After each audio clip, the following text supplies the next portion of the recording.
16 children were removed from a single small home in Ohio, and it is absolutely cruel, evil, and disgusting. So, this case just happened on July 1st.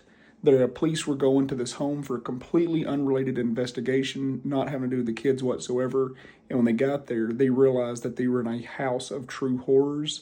Here is the 4 people that were arrested. It is the 2 grandparents, the 2 parents, and then, of course, the 16 kids. Their identities will not be released anytime soon, even though one of them was at least 18 years old.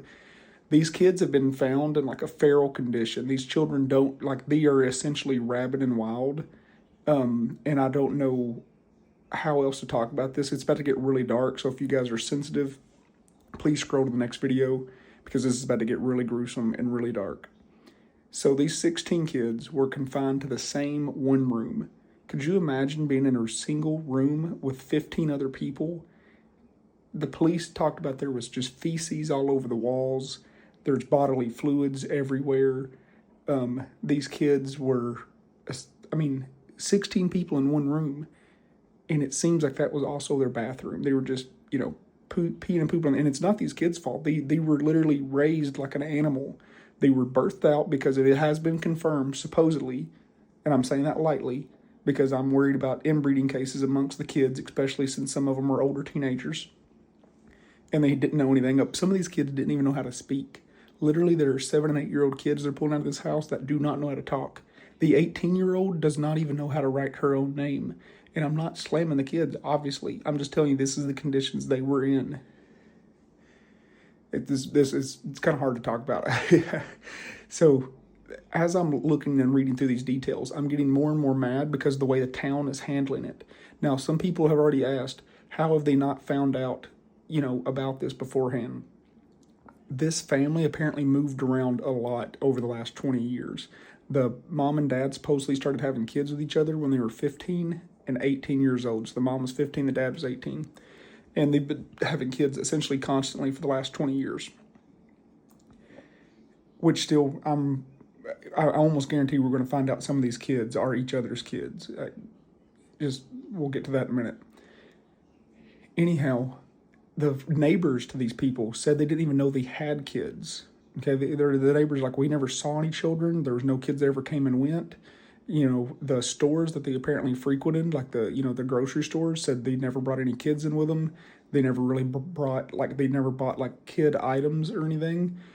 But in the photos I'm seeing, there's high chairs, there's children's bicycles in the yard. There's kid things in the yard. But everybody's saying they never saw any kids. Now, they could just be bringing junk with them, obviously. But I got really upset at this one comment. This one lady made a comment. It's so sad, because apparently it's in a small town. She said, it's so sad that our little Hallmark town is going to be put on the map because of this horrible thing that happened. Excuse me? I'm not even going to say the name of the town because, I don't want to, Anyhow, she said, I can't believe this happened because, we had a little Hallmark community. That's your concern? That you're worried about, the image your town is going to have? That's some la-di-da, snobby shit. The next part is the police are saying, and then the prosecutors are saying, well, I don't think this is a case of pure evil. I think this is a case of isolation and not knowing what they're doing and all this stuff. There's apparently this girl went to school. She dropped out when she was 11, in 11th grade, the mom. And to me, even somebody that has a mental handicap or have some kind of mental disorder would take better care than this to me this is like some Hills Have Eyes stuff, if you ask me. And I'm not trying to be really vulgar and rude here and judge people by appearances, but look at the granddad, okay? Imagine living in that house in the dark and he's just walking around and that's what you're seeing. That is horrifying.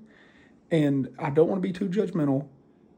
No, I am going to be that judgmental. If anybody does this, there's some inbred stuff, there's some mental disorders going on, and there's pure evil. I think a mixture of all of them. The police have already said, well, the first thing that she said when she got to the police station was she asked, how are my kids? And they said that tells a lot about her personality because she didn't ask, when can I get out of jail? Her first concern was her kids. If her first concern was her kids, she wouldn't have had 16 of them in one room, pissing and shitting on each other, wiping it on the walls, literally just in, I mean, they said there was like ankle high, deep, like layer of feces on the ground. Where were they even sleeping? How were they sleeping? How were they sleeping? How were they going to bed? The windows were covered. They couldn't see outside. The windows were covered. Like there was so much debris in there. So, like I said, there's not just 16 kids in one room. There's all their belongings, their clothes, just jam packed in this one room. I mean, I truly cannot fathom how that would even work. Now, all of them were taken to the hospital, but 7 of them are having to stay for serious conditions, and one of them is in critical condition, and it's still unclear if that one will make it or not. Like I said, this just happened on July 1st. They started getting taken out of the home on July 1st. It's just now July 4th, so not a lot of time has passed. But this case is, I'm sure it's only going to get darker, but just the way they're wanting it to not seem like this evil, awful, grotesque situation for some reason. And I could only think it's because they're like a Mayberry type town that must hope that they get some tourism and some traffic through there to, so they're just like, it's just like they're wanting this it seems like they're downplaying this so hard. Like the people that are involved that I've seen interviews with just seem like they're really just wanting to make this seem like it is not the major deal that it absolutely is. None of these kids had ever been enrolled in a school.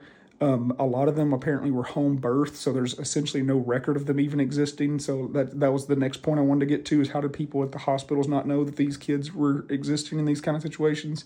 It's because there wasn't record of most of them.